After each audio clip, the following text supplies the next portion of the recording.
모세에 대한 말씀 가운데 모세 하면은 빼놓을 수 없는 중요한 사역 가운데 하나가 애굽에서 이스라엘 백성들을 해방시켰다라고 하는 것. 물론 이스라엘 백성들을 가나안까지 인도했다라고 하는 것.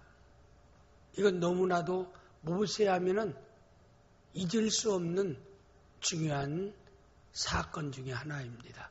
근데 그 가운데서도 중요한 것은 그가 하나님으로부터 시내산에서 십계명을 받았다라고 하는 이 귀한 사실입니다. 이 십계명은 구원받은 하나님의 백성이 광야 같은 세상을 살아갈 때 없어서는 안 될 중요한 삶의 원리입니다. 다시 얘기하면은 우리가 낯선 길을 걸어갈 때, 낯선 길을 목적지를 정하고 갈 때 우리가 당황하지 않고 쉽게 갈 수 있는 법은 가이드를 두고, 유능한 가이드를 두고 좋은 가이드를 따라가는 거. 이건 너무나도 귀한 일이지만은 거기에 중요한 건 길이 있습니다. 가는 길이 있어요. 길도 여러 길이 있어요. 쉽게, 편하게 갈 수 있는 길도 있고 복잡하게 갈 수 있는 길도 있습니다. 구원받은 성도가 가나안까지 가는 우리가 가장 정확하게 올바로 갈 수 있는 길을 하나님께서 10가지 계명을 통해서 우리에게 밝혀주고 있는 것입니다. 전 길을 여러분에게 말하려고 하는 게 오늘은 사실 우리가 차를 가지고 낯선 지역을 갈 때 쉽게 갈 수 있어요. 그 이유는 뭘까요? 내비게이션이 있기 때문에 그렇죠. 주소를 치든지 때로는 상호를 치든지 때로는 전화번호를 치든지 하면은 딱 뜹니다. 우리의 가고자 하는 목적지가 떠요. 그럼 시작만 딱 버튼만 누르면은 그때부터는 이제 그 아름다운 목소리의 여자가 계속해서 이 안내를 해줘요. 그 멘트하는 것도 여자가 참 신기한 멘트도 많더라고요. 지방 방언을 통해서 멘트하는 것도 있고, 어떤 욕해가면서 이 녀석아 정신 차려. 지금 잘못 들어갔어. 하여튼 별 여러 가지 멘트가 많아요. 그래서 그 멘트를 따라서 그대로 가기만 하면은 우리의 목적지에 도달합니다. 참 편해졌다고 생각해요. 그렇잖아요. 옛날에 길을 잘 모르는 사람, 길눈이 밝지 않는 사람은 목적지에 가면서 참 어려움을 옛날에 많이 당했는데 지금은 뭐 길눈이 밝고 말 게 없어요. 시작만 누르면, 버튼만 누르면 그게 다 목소리 좀 크게 오면 크게 목소리 다 그 시키는 대로 100m에서 우회전해 주시기 바랍니다. 좀 가서 좌회전해 주시기 바랍니다. 목적지 뭐 인근에 가까웠습니다. 뭐 얼마나 쉬워요. 쭉 우리가 참 편하게 잘 갈 수 있습니다. 그런데 내비게이션도 믿을 수가 없어요. 우리 친구 하나는요, 자기는 인간 내비게이션이라고 키지를 않아요. 근데 키라고 다 자기 머릿속에 다 있다라고. 그래서 때로는 저는 이 내비게이션을 상당히 의지하고 낯선 지역을 갈 땐 딱 이제 누르고 가는데 한 번은 밤이 됐어요.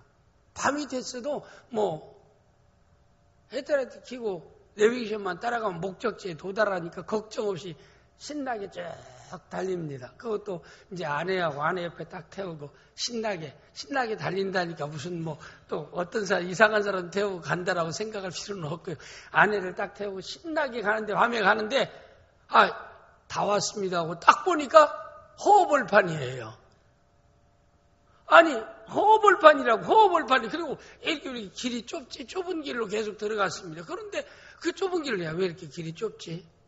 근데 목적지에 따오는데 다 목적지에 나왔습니다. 오니까 캄캄한 데 보니 허허벌판에 와 있어요.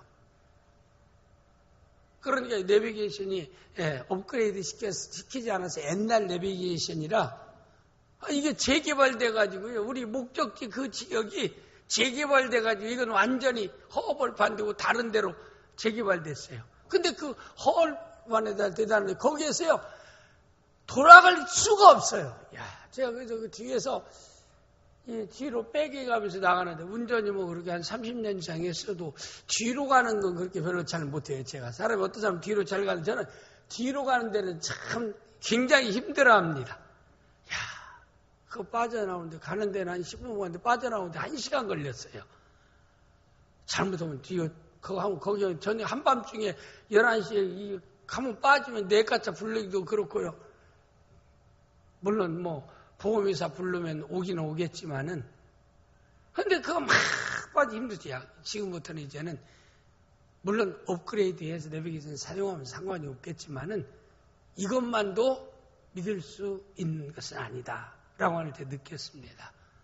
물론 뭐 내비게이션 여러분에게 설명하기 위해서 얘기하는 건 결코 아니고 우리가 세상에 살면 이 어느 목적지를 정의를 목적지를 순탄하게 갈 수 있는 길과 같은 역할로 하나님 모세를 통해서 법을 주셨습니다.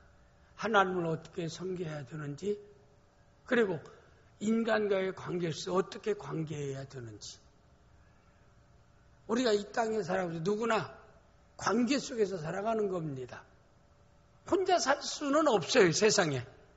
먼저 하나님과 관계 속에서 살아갈 수 있게 했습니다. 그리고 인간과의 관계 속에서 살아갈 수 있게 해서 그래서 저는 행복한 삶은 좋은 관계 속에서 살아가는 것이 행복한 삶이라. 사람이 참 좋은 관계 속에서 살아가야 기분이 좋은 거예요. 좋은 관계의 사람을 만나면 좋고 헤어지기 싫은 겁니다. 좋은 관계 속에 있는 사람은 대화하고 싶고 가까이 하고 싶고 또 보고 싶고 이런 마음이 저는 이런 마음이 행복한 생활입니다. 그런데 하나님은 하나님과 우리와의 관계에 좋은 관계를 너희가 맺으며 살아가라. 또 인간과 인간과의 좋은 관계를 맺으며 살아가라. 그 관계, 좋은 관계를 맺는 법을 하나님께서 우리 인간에게 보여주신 것이 뭐냐면 십계명이라 이 말입니다. 그래서 십계명은 너희가 구원받은 성도가 천국을 목적으로 광야 같은 세상을 살아갈 때 이 십계명은 너희의 천국으로 직행할 수 있는 도로도 되어지고 하나님 우리에게 준 천국까지 가는 내비게이션의 역할을 이 말씀이 한다. 왜냐하면 애굽에서 나온 이스라엘 백성들 광야에서 어떻게 하나님을 섬겨야 되고 어떻게 대인관계를 맺어야 될 걸 전혀 아무것도 모르는 상태입니다. 그래서 구원받은 하나님의 백성들을 하나님의 사람 모세를 통해서 시내 산으로 와서 장막치게 하고 하나님이 그들을 머물러게 하고 모세를 시내 산에서 불러서 하나님이 10가지 계명을 주신 것이라 이 말입니다. 그래서 십계명은 우리에게 부담을 하나님이 주시기 위해서 어떤 짐을 지우기 위해서 우리에게 주신 것이 아니라 구원받은 성도가 천국 들어갈 때까지 인생을 행복하게 살아갈 수 있는 원리와 길로서 법으로 주신 것이 십계명이라는 사실을 우리가 바로 알고 십계명을 항상 우리가 그렇게 인식하고 그 말씀을 계명을 따라 삶에 적용하며 살아갈 수 있는 복된 성도들이 되어야 될 줄을 믿습니다. 저는 이 십계명에 대해서 볼 때마다 출애굽기 20장 1절 2절 말씀을 먼저 우리는 바로 이해해야 됩니다. 출애굽기 20장 1절 2절 말씀 보니까 하나님이 모든 말씀으로 말씀하여 이르시되 나는 너를 애굽 땅 종되었던 집에서 인도하여 낸 내 하나님 여호와니라. 하나님이 하나님 백성과 모세에게 십계명을 주시기 전에 계명을 주시기 전에 이 계명을 주는 내가 누구인가를 너희가 먼저 알아야 한다. 하나님 자신을 먼저 밝혔습니다. 우리가 어디에서 누구 말을 할 때는 이거 누가 전한 말이다. 내 말도 하고 또 다른 사람의 말을 전달도 하는 겁니다. 우리가 들리는 말은 하는 사람의 말이 있잖아요. 내 말을 하기도 하고 다른 사람의 한 말을 또 전달해서 말하기도. 모든 말은 말하는 사람이 있고 말을 듣는 사람이 있다 이 말입니다. 그리고 또 말을 전달하는 사람이 있습니다. 목사는 이 강단에서 누구의 말을 전달하는 자일까요? 하나님 말씀을 전달하는 자요. 그래서 요한계시록 1장 마지막 절 2장 1절 말씀에 보니까 7 금초대 사이를 거니시는 하나님이시다. 그리고 7 별을 오른손에 붙잡고 역사하신 하나님이라 그렇게 말했어요. 7 금초대는 7 교회라. 7 별은 7 교회의 사자라. 그러면 여기에 7 교회, 7 금초대는 오늘로 얘기하면 세상에 있는 모든 교회를 의미합니다. 7이라는 문자적인 숫자가 중요한 게 아니라 이 지상에 존재하는 모든 교회는 7 교회, 7 금초대라. 세상을 밝히는 하나의 금초대라고 얘기했고 7 교회를 담당하는 사자는, 목회자는 7 별이라. 사실 진정한 성경이 말하는 스타는 그리스도에게 붙잡혀서 복음을 증거하는 목회자가 스타라. 요한계시록 1장 마지막 절 2장 1절에서 분명히 말씀하고. 저는 이 성경을 볼 때 저는 긍지와 자부를 가져요. 다른 사람이 나를 스타로 안 봐줘도 저는 스스로 하나님이 나를 스타로 세워주셔서 오른손이란 뭐예요? 하나님의 권능의 손을 얘기하는 겁니다. 그래서 항상 주의 오른손에 붙잡힌 스타로서의 삶을 살게 하여 주옵소서. 우리가 일반적으로 연예인들을 스타라고 얘기합니다. 연예인뿐만 아니라 체육에 유명한 특별히 세워진 사람들을 스타라고 합니다. 유명한 그런 사람들의 입에 오르내리는 그때 유명한 이런 사람들을 스타라고 얘기하는데 성경에서 하나님 말씀을 증거하는 자로 세워진 자는 하나님이 스타라고 얘기했고 오른손에 붙잡혔다라고 얘기했어요. 그래서 바울 사도가 얘기했어요.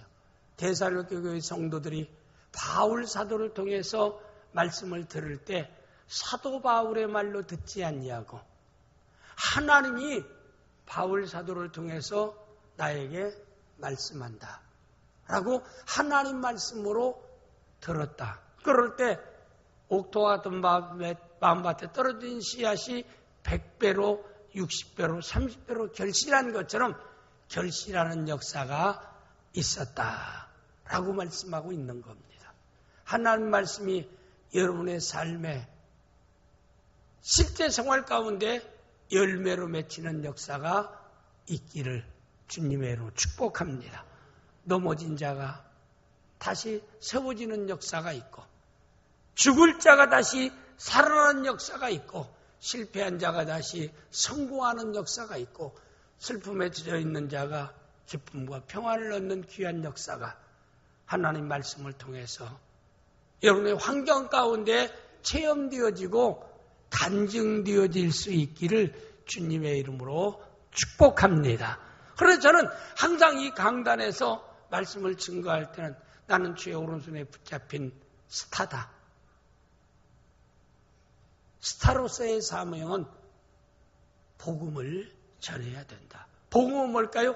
예수 그리스도가 복음입니다. 그래서 항상 하나님이 1600년 동안 36명을 통해서 하나님 말씀을 기록했는데 하나님 말씀의 핵심이 뭘까요? 예수 그리스도입니다. 천하인간에 예수 말고 다른 구원의 이름을 우리에게 주신 일이 없다라고 말씀했습니다. 오직 예수 그리스도를 통해서만 인간을 죄악 가운데서 건져낼 수 있고 하나님의 자녀로 새로운 피조물로 세울 수 있고 영원한 천국으로 인도한 하나님에 대한 하나님의 백성으로 삼는 놀라운 역사가 예수 그리스도를 믿음으로만 주어지게 될 줄을 믿습니다. 그러니까 강단에서는 할 수 있는 대로 세상 윤리 얘기나 세상 도덕적인 얘기나 세상의 어떤 이 사업의 얘기, 정치적인 얘기, 이런 얘기도 물론 구원받은 성도에게 필요한 요소이지만 이보다 더 중요한 것은 항상 이 강단에서는 예수 그리스도를 통한 구원의 놀라운 복음이 선포되는 역사가 있어야 될 줄 믿습니다. 모든 삶의 문제의 열쇠는 오직 예수 그리스도가 되어지는 줄을 믿습니다. 예수 그리스도 안에서 인생의 모든 문제가 해결되어지고 좋은 결과로 바뀌어지고 구원받는 놀라운 역사가 예수 그리스도를 통해서 우리에게 주어질 줄을 믿습니다. 그래서 성경은 딱 한마디로 우리가 설명하면 예수님을 증거하는 책이라고 이렇게 알면 됩니다. 예수님을 통해서 인간을 구원하고 구원하는 길을 제시하는 책이 곧 하나님의 말씀인 성경입니다. 이것을 위해서 66권의 성경이 기록된 것입니다. 그러니까 강단 누구를 목회자는 증거해야 돼요? 예수 그리스도를 증거해야 된다 이 말입니다. 하나님의 음성을 전하는 자, 이것이 곧 목사입니다. 그런데 하나님께서 내가 너에게 10가지 계명은 전하는데 저는 내가 누구인 줄 아느냐? 이 10계명 가운데 2절 말씀, 출애굽기 20장 2절 말씀 내용이야. 나는 너를 애굽 땅 종되었던 곳에 인도하여는 내 하나님 여호와니라. 이 말씀에 대한 뭐예요? 나는 너를 애굽에 종살이한 너희를 하나님의 10가지의 특별한 기적과 은혜를 통해서 너희를 해방시킨 자다. 실제 쓰임받은 사람은 모세이지만 모세를 통해서 하나님이 애굽에서 종살이하는 이스라엘 백성들을 해방시킨 줄을 믿습니다. 참 해방시키신 분은 하나님이시라 이 말입니다. 홍해를 육지같이 건너게 하신 분도 하나님이십니다. 하나님 백성을 죽여가며 그들을 괴롭게 했던 애굽의 군대를 다 홍해에서 몰살시킨 그분도 하나님이십니다. 마라의 쓴물을 단물로 바꾸신 분도 하나님이십니다. 아말렉 전투에서 승리케 하신 분도 하나님이십니다. 너의 삶을 돌아보라. 너를 구원하신 분이 나 여호와라. 그리고 나는 너를 사랑한다. 66권의 성경 가운데 하나님의 사랑을 우리에게 딱 한 절로 요약한 말씀이 요한복음 3장 16절입니다. 하나님이 세상을 이처럼 사랑하사 독생자를 주셨으니 이는 저를 믿는 자마다 멸망치 않고 영생을 얻게 하려 하심이라. 하나님 우리를 사랑하고 있다라고 말씀했습니다. 사랑해서 그 아들 독생자까지 우리를 위해서 주셨고 우리의 죄를 그에게 다 담당시키시고 골고다 십자가에서 우리를 위해 십자가에 돌아가셨다라고 말씀하고 있습니다. 하나님의 사랑을 확인할 수 있는 그 어디요? 골고다사입니다.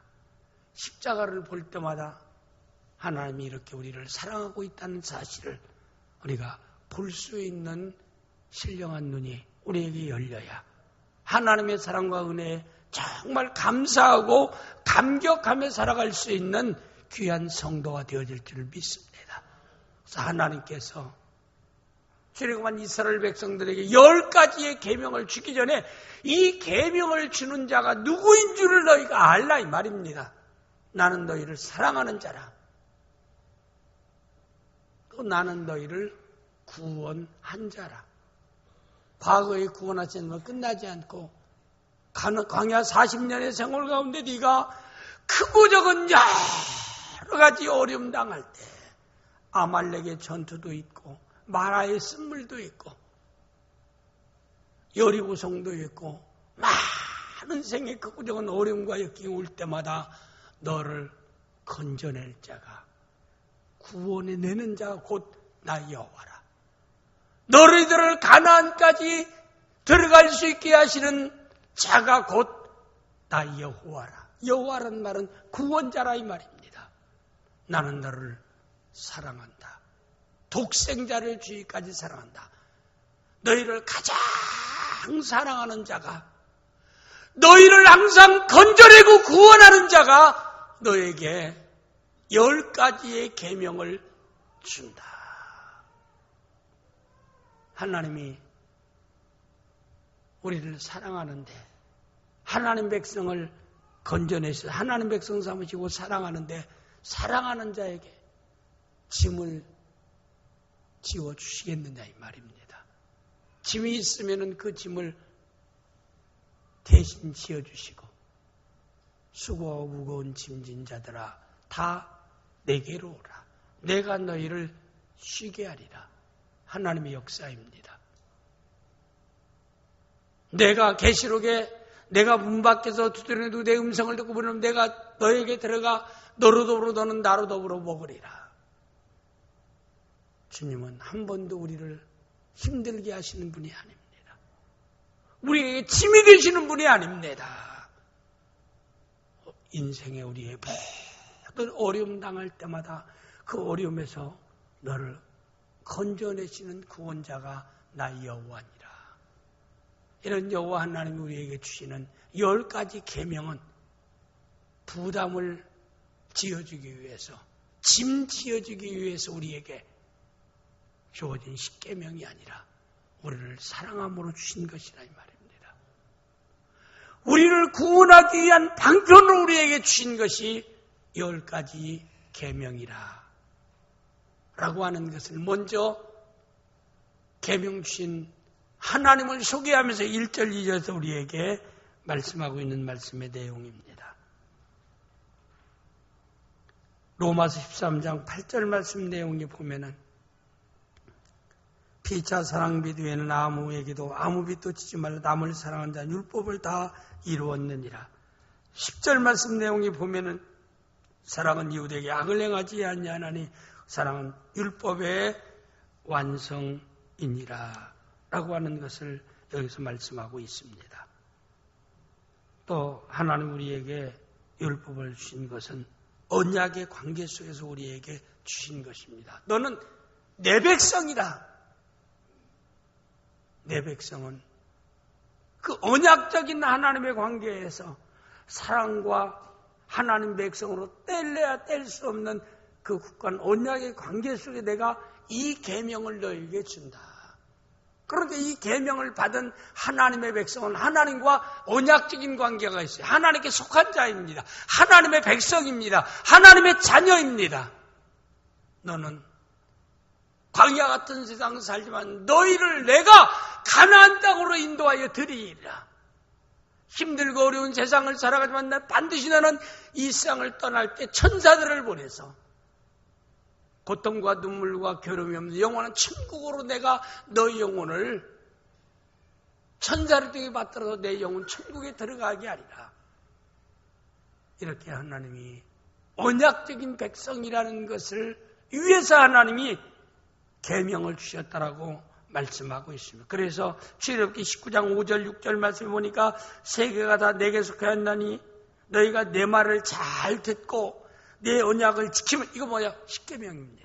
지키면 너희는 모든 민족 중에 내 소유가 되겠고 너희가 내게 대하여 제사장 나라가 되며 거룩한 백성이 되리라. 너는 이 말을 이스라엘 자손에게 전할지니라. 이 이스라엘의 영적인 구원받은 하나님의 백성을 향해서 하나님이 말씀하는 말씀이라 이 말입니다. 10계명은 언약, 누구도 하나님과 관계를 뗄래야 뗄 수 없는 확실한 증거의 언약이 하나님의 말씀 10계명인 줄을 믿습니다.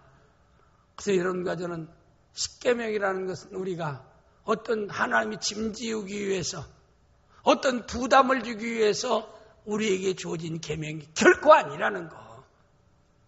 하나님과의 언약적인 관계입니다. 하나님의 약속의 관계입니다. 사람의 약속은 때로는 안 지켜질 수 있고 깨어질 수 있어요. 그러잖아요.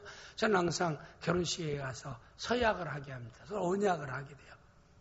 아무개군은 신랑 아무개군은 신부 아무개 양을 건강할 때나 병들 때나 좋을 때나 나쁠 때나 죽는 일을 제외하고 끝까지 사랑하며 아내에게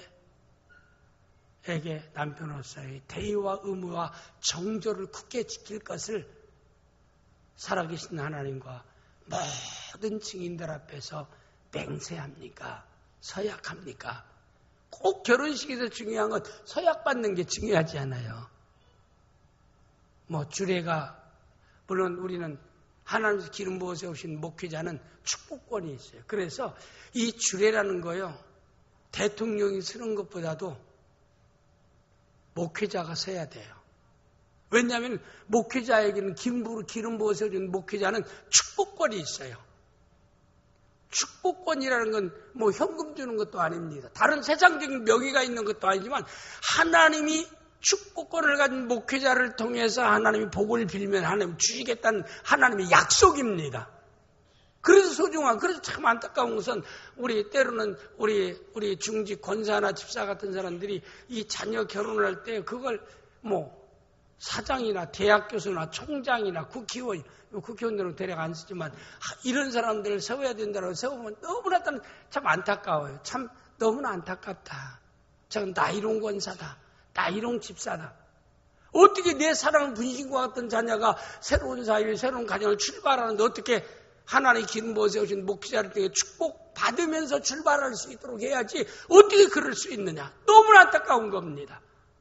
그렇다고 가서 그거 붙잡고 설득할 수도 없고요. 저만을 위해 세우라는 게 아니에요. 신랑 신부 가운데 저만을 위해서 협의해서 신랑의 목사를 세우던가 신부의 목사를 세우던가 그건 누구를 세워도 상관없어요. 그에게는 축복권이 주어져 있습니다. 그러면서 위해서 결혼식에 새로운 가정 출발할 때 다 축복기를 받고 출발한다는 이것은 귀한 복인 줄을 믿습니다. 제가 이제 보니까 제가 주례한 사람들은 깨어진 사람이 거의 없어요. 지금 거의 한 300상 가까이 제가 주례했어요. 지금 33년 동안에 300상 이상을 주례했는데 그 주례한 사람인데 한 사람도 찢어진 사람이 없어요. 왜 그들 가운데 싸움이 없고 왜 그냥 그들 가운데 이혼하고 싶은 생각이 없어요. 그런데도 제가 생각할 때 하나님이 그래도 지켜주시고 하나님께서 붙잡아주지 않는가 생각합니다. 저는 생각할 때 우리 사랑하는 귀한 성도들이 이 믿음 안에서 출발할 수 있는 귀한 성도들이 되어질 수 있기를 바랍니다. 참 이렇게 하나님이 세워서 역사한다는 게 너무나 소중한 역사라 이 말입니다. 이스라엘 백성들 하나님이 언약을 세운 거예요. 내가 너에게 언약. 근데 사람들의 언약은 얼마든지 끼어질 수 있다 이 말입니다. 환경과 조건 속에서 조건이 달라지고 환경이 달라지면 약속을 안 지켜요. 또 마음 변해도 약속을 안 지켜요. 언약을 안 지켜요. 그러나 하나님은 인간이 아니기 때문에 시건하지 아니할 뿐만 아니라 약속하신 것은 반드시 지키시는 하나님인 줄을 믿습니다. 너는 내 사랑하는 백성이다. 너는 나와 뗄래야 뗄 수 없는 이런 관계라라고 하는 것을 10가지 계명을 통해서 우리에게 약속하셨다 이 말입니다. 그래서 여기 말씀 가운데 출애굽기 19장 5절 6절 말씀은 그 내용입니다. 이 계명을 너에게 전하기 전에 이 계명은 네가 내 백성이고 내가 너를 사랑하는 자요 너를 완전히 구원해 가나안까지 들어갈 때까지 내가 너를 책임지는 자라는 사실을 내가 말씀으로 확증하기 위해서 이 계명을 너에게 준다. 이걸 하나님 백성된 이스라엘에게 너희는 반드시 전해. 여기 이스라엘에게 전하라는 말은 영적 이스라엘, 예수 믿는 하나님의 백성은 다 영적인 이스라엘입니다. 우리가 실제 육신적으로는 유태인만 이스라엘이지만은 영적인 이스라엘은 모든 종족을 초월해서 예수 믿는 사람은 영적인 하나님의 백성 이스라엘이 되어진 줄 믿습니다. 그래서 이 계명은 얘기한 대로 짐을 지우기 위해서 부담을 위해서 주어진 것이 아니라 하나님 백성이라고 하나님께서 확증하기 위해서 계명을 통해서 하나님이 우리에게 말로만 하지 않고 성문화된 십계명은요 모세를 통해 직접 돌 위에 새겼습니다. 우리가 십계를 보면은 그 멋있는 것 가운데 하나가 모세가 시내에서 막 그 하나님의 음성 10가지 계명을 쫙 돌판에 탁탁 나 위에 다른 신을 내게 두지 말라, 너를 위해 우상을 만들지 말라, 나 여호와 이름을 망령되을 일컫지 말라, 안식을 위해 거룩히 지키라. 그 다음에 여기 내 부모를 공경하라, 살인하지 말라, 간음하지 말라, 도적질하지 말라, 거짓 증거하지 말라, 탐내지 말라. 탁 10가지 계명을 두 돌비석에 탁 쓰고 난 뒤에 그걸 동그랗게 탁 오려서 모세 손에 딱 들려줍니다. 두 돌판에.